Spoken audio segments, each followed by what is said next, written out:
So it's July the 20th, 2024, and the word of the Lord came to me this morning, and is this, that many around the world, many nations of the world will begin to see America and Americans as immigrants and migrants.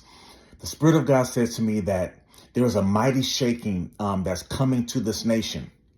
And you have to understand that our way of life is about to be altered in a major way. There's a mighty shaking, and life as we know it in America is going to shift and change drastically. So we need to pray and we need to be prepared. But the shaking is going to be so intense for many that many citizens in America, many that were born and raised in America, are going to seek asylum in other places. They're going to seek provision in other nations outside of the U.S.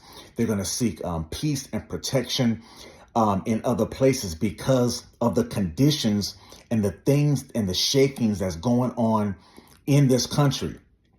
And the Spirit of God said to me that for a season of time, the borders will be completely shut down. I mean, completely shut down. I know when we hear that, we think, so that nobody can get in. But actually, the borders are going to be completely shut down and no one will be allowed to leave America for a season. But then that season will lift and the borders will reopen and people will be allowed to move around. But there will be nations around this world who will not even allow Americans to even come into their country. It's going to be an interesting turn of events because America has been the place of asylum for many. And we've pretty much decided and determined who gets in and who does not get in. But it's going to be an interesting turn of events. Now the shoe is going to be on the other foot.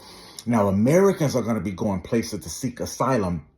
And there are going to be many nations that will not accept and allow Americans to come in. So listen, we need to pray. We need to cover ourselves in prayer because there's a mighty shaking coming and our way of life is going to be drastically changed. But I declare, as you pray, as you believe God, no weapon formed against you shall prosper. You will have all the provision you need. You will have the peace and the protection that you need. But church, it is praying time because things are about to change drastically.